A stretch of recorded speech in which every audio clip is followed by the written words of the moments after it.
So you're enjoying this amazing weather again? Oh God, yeah, love it, mate. Love it. Oh, I don't know. Anything new? Not a lot, mate. Good time to buy a bike. Yeah. Yeah. Anyway. Yeah. Right, we're over at Rob's garage again. I've started calling it Rob's garage now, so I might as well keep it up. And we've got a little project on a Honda Rebel, where I think was it the lady was struggling a little bit with the gears, and you've put the button system on. Had one of these years ago, but had a motorcycle accident 16 years ago, which means that she's got a paralysed leg, left leg. So she wants to get back into biking. This is the preferred bike that she wants because she had one before. However, she hasn't got any movement in her foot, and her leg is paralysed from the knee down. So what she's done is she's bought a kit which is a company called Kliktronic, and they make these kits up which go on trikes, and what it does is it's a electric 2 solenoids, one push one pull, goes on the gear lever, and you've got little buttons on the side that you can push it up and down. How she'll get on with it, I don't know.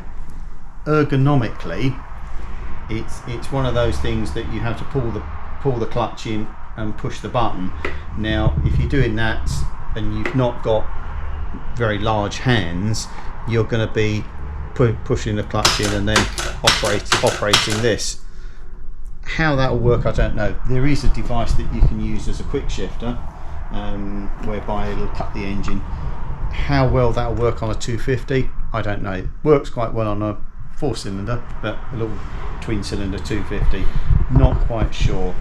Anyway, we're going to put this on, modified it, made up a gear linkage, made up some brackets which you have to do. The only thing we've got to do now is to find where to put the controller.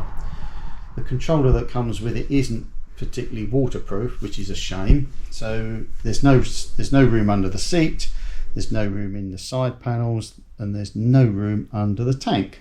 Yeah, I think I had the same system on a Honda Trike Duval 650, and I found if you concentrate on clutching, then pressing the button, so you completely ignore the button till you pulled the clutch in, it was manageable. It was still took a bit of getting used to, but the biggest problem is knowing what gear you're in. Yeah.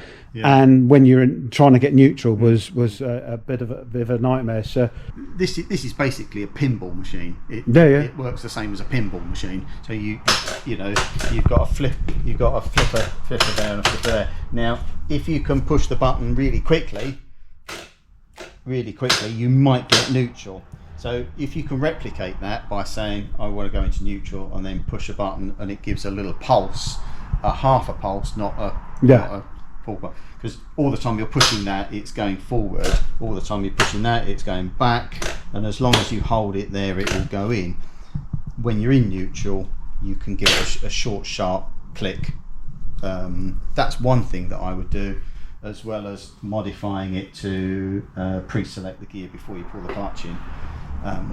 I think it's how we found out we were finding neutral, by not pressing it, trying to do a quick press when you thought you were low enough down. Yeah, I mean we can put like an old Indian lever on the side, and then you can then hang gear change it if you wanted to. But that's starting to get a little bit agricultural. It's been a bit of a challenge because the power in that has to overcome the spring mechanism in the gearbox, and the spring mechanism in this gearbox is very, very strong. So you've only got a limited amount of power to operate that. So rather than what they wanted to do, they wanted to mount it at the front here, which is they mounted it on the front there, put the cylinder down there and operate the lever there, which looks awful. I've tucked it around the back there and it doesn't get in your way with your foot in there, so it's way out the way. So you can try it like that, but So I assume, so the next thing is to find out where you're going to locate the operating unit, get it waterproofed, Yeah. and then test ride it.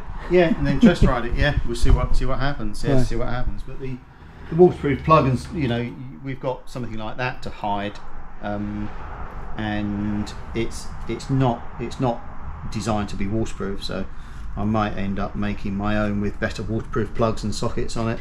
Yeah. But there's no room for it, so we have to find room or make something up to secure it. But there we are. But that was one of this week's projects.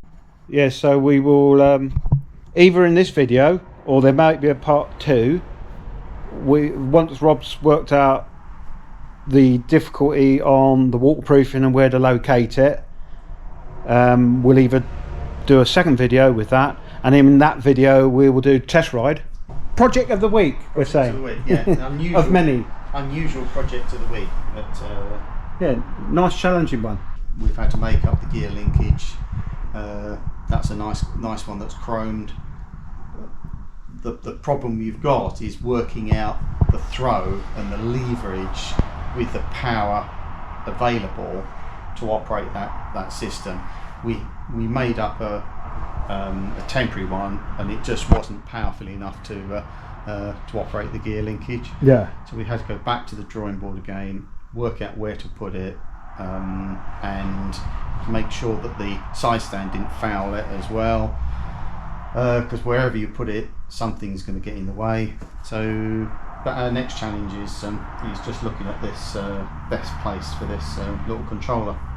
So there we are. Yeah, so as you said, multiple people can bolt stuff on, Yeah. but it's engineering it so it actually works efficiently. Yeah, That's what you're trying to do. It's engineering it as a usability and ergonomically correct. And if it needs slightly modifying, or there's something that needs improving, they all need improving. They're everyone's different. This is a universal fits everything, fits none, and it's just one of those that you buy the product. It's never designed for a particular bike. You have to engineer it to fit that bike, and coming up with the best solution. But it was interesting me having some sort of background that I had that unit on a Honda Duval, and I've come up with the same problems that you're indicating you've got to sort out on there before you allow the lady to ride it. So That's right, yes. yeah, but yeah, no, thank you very much. That's right. Thank you.